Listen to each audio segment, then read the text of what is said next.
I couldn't get everything into my first video, so this one will complete the criticism of Jarrah White's moon hoax video.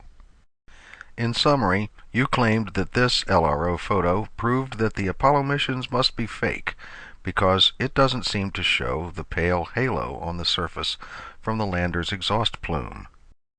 You showed the 2008 JAXA photo, which claimed to reveal this halo. You didn't believe that's what it showed. I was skeptical too. But I'm wondering why you didn't show the 1971 NASA photos, which appeared right below these in the same JAXA article.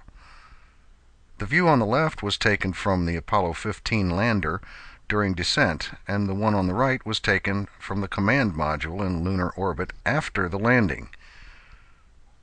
I have also discovered that the Indian Space Agency released these Chandrayaan photos in January of this year, showing an alleged halo. These features are subject to exposure, sun angle, etc., and may not be easy to detect in all photos. So it may be that this JAXA photo does show more than just the bright reflection from the crater.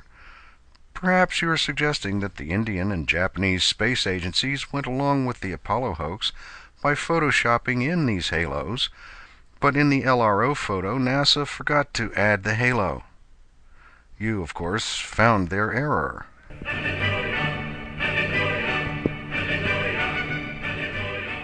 Some might expect a slight discoloration with sunlight coming from certain angles, but the absence of it is no more proof of a NASA hoax than the absence of survivors from Flight 175 proves that it wasn't really a passenger airliner that crashed into the South World Trade Center tower.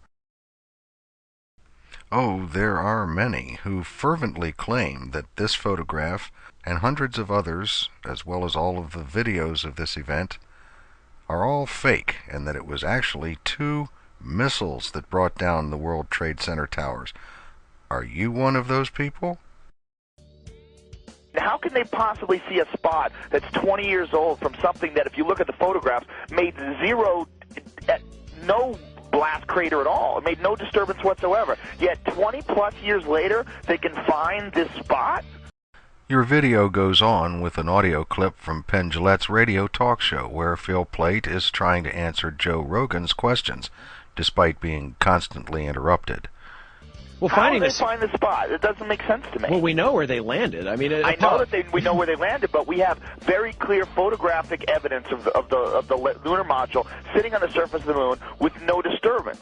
Yet you can see this somehow or another, this invisible disturbance from space 20 years later. This is stand-up comedian and host of Fear Factor, Joe Rogan. He claims not to be an expert. He states repeatedly how he doesn't know or understand any of the technical details, and yet he assumes, like you do, that any question he can't answer must be evidence of a hoax. Yes, apparently we can see evidence of disturbance 20 years and 40 years later. I'm somewhat skeptical about it, but the point is this. The presence or absence of a visible halo due to the LEM exhaust says absolutely nothing about the authenticity of the Apollo missions. It's a total red herring argument. And because of the very fine granular nature of the surface regolith, it is quite conceivable how something like this could be observed from a great distance overhead while being completely invisible from the ground. That seems a little weird. No. I'm not saying that there's no disturbance on the surface. I'm saying there's no blast crater. The dust was removed from that spot. Yeah, but the lunar module. It looks so like what am I nothing missing? happened. Okay, what he keeps asking over and over again. Okay, what I'm not hearing. I don't know Let's why, all get into this. Yeah. Come on. I don't know why maybe stating it will help, because he said it okay. He is saying that there is not a discernible blast crater. You've explained why there isn't. And then he's saying, but then you turn around and say, on the Clementine images, we see a disturbance. How come we can't see the disturbance at the time it happened, and yet we can see it 20-plus years later? A large disturbance 20-plus years later. Okay. It doesn't look like there's any dust blown around or anything happens whatsoever to the very clear, high-resolution photographs of the underneath the lunar module. Yeah, why can't we see the dust disturbance at the time, but only 20 We don't see nothing. You see nothing. It looks exactly exactly the same. This is the guy who in the same interview said that there are films of later Apollo missions showing astronauts jumping 16 to 20 feet in the air.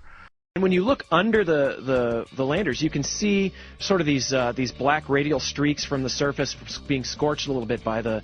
I don't see that anywhere. That's in one of the pictures, I believe. I've seen it. I've looked at every single one of them. I've never seen anything remotely okay, close to that. I might be wrong. No, Phil, you aren't wrong. There are pictures showing radial striations coming out from underneath the LEM, which is just what we would expect to see with fine dust being blown away by the LEM exhaust. We know that the lunar module's 3,000-pound thrust engine should have left a blast crater in the surface. No, it shouldn't. And this has been demonstrated and explained time and time again. This is just another one of Bill Casing's idiotic notions that you hoax conspiracy people defend religiously.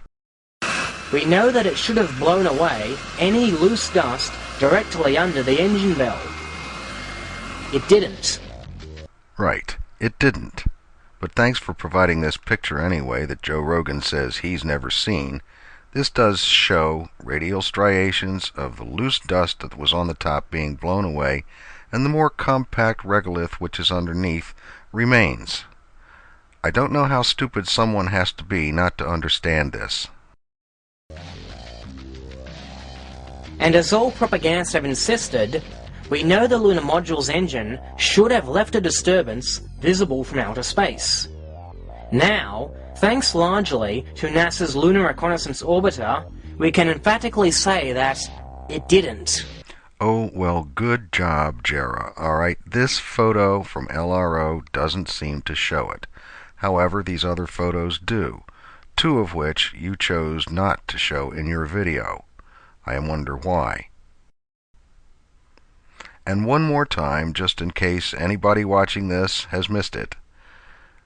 The absence or presence of a visible halo in any of these photographs has absolutely nothing to do with the legitimacy of the Apollo program.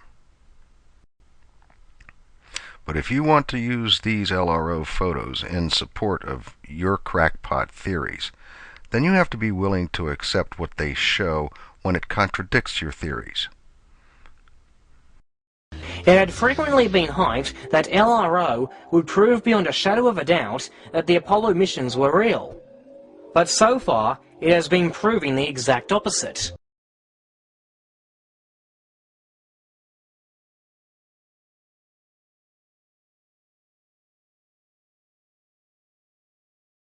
Better luck next time, propagandists. Just how much do you think you can inflate your ego before it finally bursts? And the word is propagandists.